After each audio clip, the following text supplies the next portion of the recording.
Magandang araw kaibigan! Tuloy po kayo sa Felicidad's Channel. Sa mga kwento ng buhay at pag-ibig na hinalukay sa natatagong baul ni Felicidad. Pero bago po tayo magpatuloy, huwag niyo pong kalilimutan na i-like ang video, i-subscribe ang channel, at i-click ang notification bell para lagi kayong updated sa mga parating pa na upload.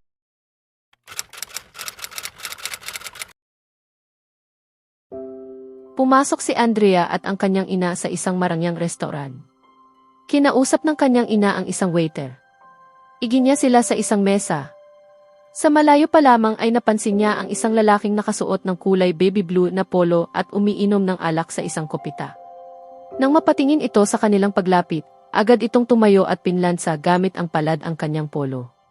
Nang lingunin ni Andrea ang ina, masuyo itong nakangiti, tila labis ang pagkagiliw sa lalaki.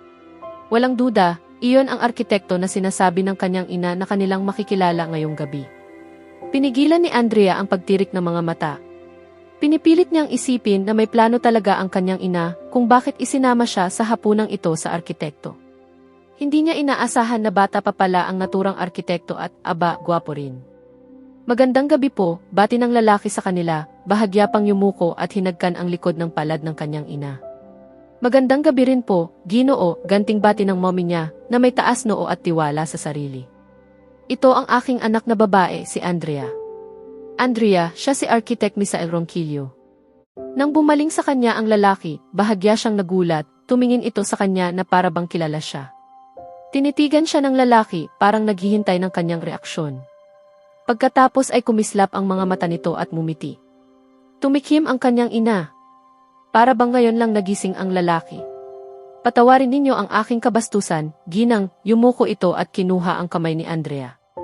Isang karangalan po ang makilala ang isang magandang dalaga ngayong gabi, ani niya sa Pranses, sa kahinagkan ang likod ng palad nito. Marahil inakala ni Misael na hindi siya marunong magsalita ng English o Tagalog, kaya nag-French siya. Ang ama niya ay purong Pranses habang ang ina ay may dugong Pilipino. Ngunit dahil mahigit 2 dekada nang nakatira sa France ang kanyang ina, mas madalas niyang gamitin ang Pranses, lalo na sa pakikipag-usap sa mga business associates at iba pang kaugnay ng negosyo. Napakurap si Andrea, hindi dahil sa sinabi ni Misael o sa galang nito bilang isang gentleman, kundi dahil sa kakaibang tibok ng kanyang puso at tila mabilis na daloy ng kanyang dugo. Pakiramdam niya ay parang isang makina ang kanyang katawan na biglang sinindihan. Ngunit tila nanigas siya sa kinatatayuan. Kakain ka ba ng nakatayo? Tanong ng kanyang ina. Nakaupo na ito habang si Misael ay nasa likod ng isang upuan sa tabi ng kanyang ina. Mukhang siya pa ang naghila ng upuan para kay Andrea. Lutang pa rin sa pag-iisip si Andrea habang umuupo. Salamat po, sabi niya, bahagyang yumuko. Walang anuman, sagot ni Misael habang umupo sa katapat niyang upuan. Dumating ang waiter at iniabot ang menu. Hindi niya maintindihan ang nakasulat dito. Ngunit paano nga naman niya maiintindihan kung ang kanyang mga mata ay nakatutok sa lalaking nakaupo sa tapat niya, nakayuko habang binabasa ang menu. Nang itaas ni Misael ang ulo, mabilis niyang tinignan ang menu. Napapaibig ka na, hindi ba, magandang dalaga? Panunukso ng kanyang ina, saka humagikik. Diniinan pa nito ang magandang dalaga. Mama, mahina ngunit nagbabagang protesto ni Andrea. Sadyang napakagaling mo, hindi ko maiwasang titigan ka. Kumanta pa ang kanyang ina. Napangisi siya. Tinitingnan ko lang siya. At napag-alaman ko, ang aking propesor ay mas mahusay pa kaysa sa iyo, arkitekto, mama, sambit niya, bahagyang nagsisinungaling. Kung ganon, bakit ka namumula? Automatikong napahawak siya sa pisngi. Pinukol niya ang matalim na tingin sa kanyang ina. Malakas itong tumatawa, pero nanatiling maayos at may dignidad. Tila nag-enjoy kayo dyan, wika ni Misael na nakatingin sa kanila, may kaunting aliw sa ngiti. Isinara na niya ang menu at ibinalik sa waiter. Oh, huwag mo kaming pansinin. Nagbubunding lang kami ng aking anak na babae dahil matagal na kaming hindi nagkita, hindi ba, anak? Pilit na ngumiti ang kanyang ina sa kanya. Gumawa na lamang siya ng mukha. Tumango-tango si Misael. Kaya pala, nakapagdesisyon na ba kayo sa order? Pagkatapos nilang maibigay ang kanilang order, umalis na ang waiter. Kumusta ka naman? Mabuti at wala kang jet lag. Tumawa ng mahina si Misael. Nakabawi naman po ng kaunting tulog, ginang. At medyo nadala rin sa pag-aalaga ni mama. O saka pala, hanggang kailan ka nga ba mananatili dito? Hen pa po ako sigurado. Medyo abala rin kasi ako sa mga ipinapagawa sa akin ng tito ko, sagot ni Misael. Hindi na iwasan ni Andrea na pagmasdan ang lalaki. Diretsong-diretso ang pagkakaupo nito at tila humuhumiyaw ang aura sa otoridad. Pansin na pansin niya ang paraan ng pagsasalita at maging ang maliliit na kilos na malinaw na naihubog ng mga magulang nito. Alam mo, 7 taon nang naninirahan dito ang aking anak. Sigurado akong kaya ka nitong ipasya sa buong bansa, hindi ba, anak?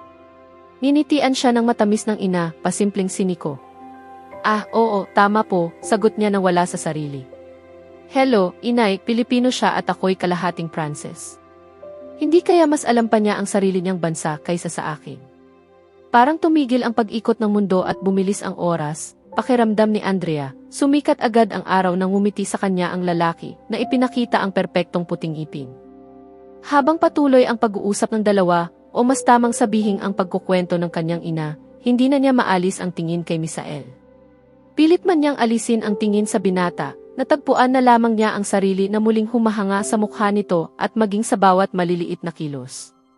Natapos ang hapunan na hindi man lang nagsalita si Andrea. Natutuwa akong nakapagkwentuhan kami, Misael, wika ng kanyang ina nang makalabas sila ng restaurant. Ako rin po. Maraming salamat sa pagkain, ginang.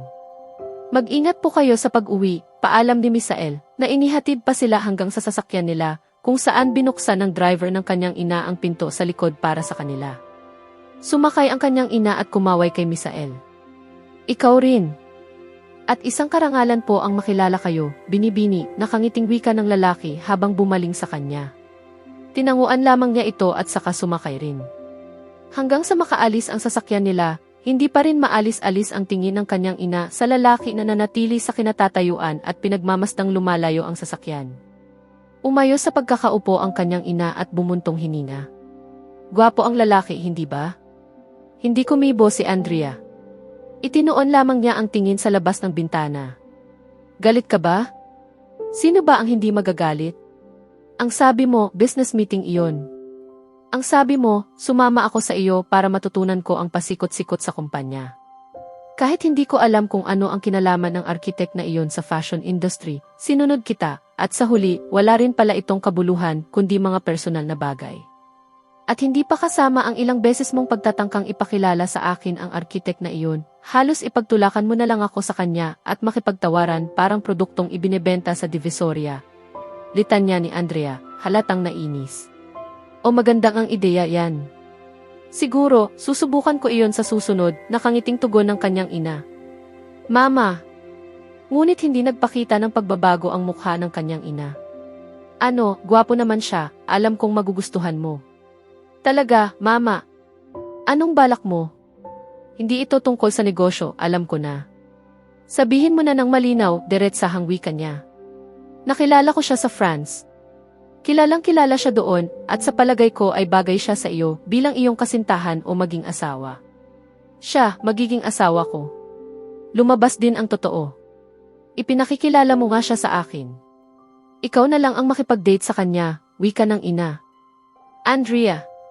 Nagbabala ang tinig nito. Mama, ano ba yan? Blind date? Para lang yon sa mga desperado. Hindi pa ako desperado. Ako nga. Inirapan niya ito. Siya. Wala ba siyang kasintahan o babaeng minamahal? Desperado na rin ba siya? Ninig siya ng ina. Oo, desperado na siya. Nalalaki ang mga mata ni Andrea habang nakatingin rito. Desperado siyang makuha ang loob ko para mag-invest sa kumpanyang pag-aari ng kanyang tito kung saan siya rin nagtatrabaho. Sinabi ko sa kanya na pag-iisipan ko muna dahil pabagsak na ang kumpanyang iyon. Ayokong magsayang ng pera sa isang kumpanyang wala ng pag-asa.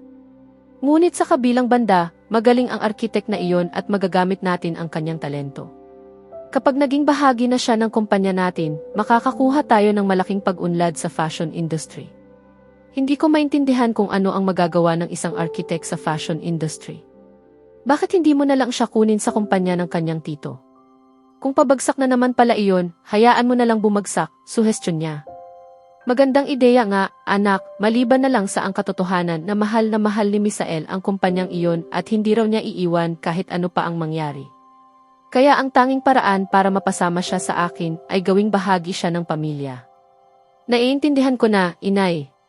Magde-date kami, saka isasali mo kami sa isang pagpapakasal na nakaayos na at voila. May magaling kang arkitek. Gagamitin mo pa ako sa ikaunlad ng kumpanya sa pamamagitan ng kasal para sa kapakinabangan. Ibang klase rin ang pagiging makasarili mo, mama. Tumawa siya. Well, magaling naman siyang arkitek. Wala siyang kasintahan, dedikado, talentado, mahinahon ang pananalita. Kung arkitek lang ang hanap mo, marami pang mas magaling sa kanya. Kung ang kumpanya naman, bilhin mo na lang, wika ni Andrea. Hindi nila palalayain ang kumpanya. Investors lamang ang kailangan nila. At hindi rin naman ako interesado sa arkitektura. Ang arkitek lamang ang gusto ko. Gusto ko siyang maging arkitekto para sa atin, ngunit higit pa rito, gusto ko rin siyang makilala bilang isang tao. Gusto ko siyang maging manugang ko. At alam kong siya ang perpektong lalaki para sa iyo, paliwanag ng ina niya. Wala akong pakialam kung sino ang tingin mo na perpektong lalaki para sa akin. Kahit sino pa ang ipapakilala mo sa akin, wala silang epekto sa akin. May mahal na ako, wika ni Andrea ng may determinasyon. Mahal? Sino? Ang professor na iyon? Siya ay may asawa, tanong ng ina. May asawa man o wala, mahal ko siya, giit ni Andrea ng buong tiyaga. Tumaas ang isang sulok ng mga labi ng kanyang ina bago bumaba ng sasakyan sa pagbukas ng pinto ng driver. Hindi na malaya ni Andrea, nasa rest house na pala sila. Tahimik siyang sumunod sa ina. Nang nasa loob na sila, huminto ang kanyang ina at hinarap siya. Sigurado ka bang mahal mo ang professor na iyon? Natigilan man sa tanong, pinatatag ni Andrea ang mukha at tumango. Oo. Nagkibit balikat lamang ang ina. Magtatrabaho ka ba bukas? Tumango siya, bagamat nagtataka sa biglaang pagbabago ng usapan nito. Kung ganoon, asahan mong ihahatid ka ni Misael bukas, wika ng ina, sa katinungo ang hagdan. Ano? Kung talagang mahal mo ang professor na iyon, patunayan mo. Makipaglabas ka kay Misael. At bakit ko naman gagawin iyon? Sinabi ko na sa iyo na mahal ko si Eric, tapos ipipilit mo pa rin akong makipag-date sa architect na iyon. Hindi ko na kailangan makipag-date sa iba. Nakangiti ng nakakalokong ang mommy niya. Ang dahilan kung bakit hindi ka nakikipag-date kahit kanino, sa mga kaklase mo, sa mga kliyente, o sa mga office mates mo, ay dahil natatakot kang mawala ang pagmamahal mo sa iyong minamahal na professor. Hindi iyon totoo, sagot ni Andrea. Kung talagang mahal mo ang professor mo, kahit sinong ipapadate ko sa iyo, hindi ka matatakot harapin ito dahil alam mo sa sarili mo na sa pagtulog mo sa gabi, siya pa rin ang mahal mo. Nagbuga ng hangin si Andrea. Alam mo, inay, walang saysay ang ideya mo. Para lamang pilitin mo akong gawin ang gusto mo gamit ang iba't ibang paraan ng psychological manipulation. Ganon talaga ang pagkadesperado ko, wika ng ina. Sa totoo lang, kahit ano pa ang gawin mo, ni minsan hindi ko inisip na magduda sa nararamdaman ko kay Eric. Mahal ko siya at patuloy ko siyang mamahalin sa sarili kong paraan. At kaya hindi ako nakikipag-date sa kahit sino, ayokong masayang ang oras ko sa mga bagay na alam kong walang patutunguhan. Bale walang ikinumpas ang kamay ang ina. Sige, itago mo na iyon sa sarili mo. Pagod na ako, gusto ko nang magpahinga. Magandang gabi, anak. Hinagkan siya sa noo bago pumasok sa silid. Napabuga na lamang si Andrea ng hangin. So, ano ngayon kung nagmahal ako ng maling lalaki? Mali rin namang mahalin ang ipinakilala sa akin ng ina kung sa pilitan iyon. Kahit gaano pa ito kagwapo. Sa susunod na kabanata, mapipilitan si Andrea na makipaglabas kay Misael bilang bahagi ng plano ng kanyang ina, ngunit sa hindi inaasahang paraan ay mas lalo niyang makikilala ang kabutihan at dedikasyon ng arkitekto.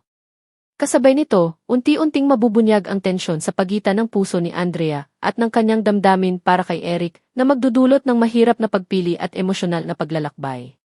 Kaya abangan natin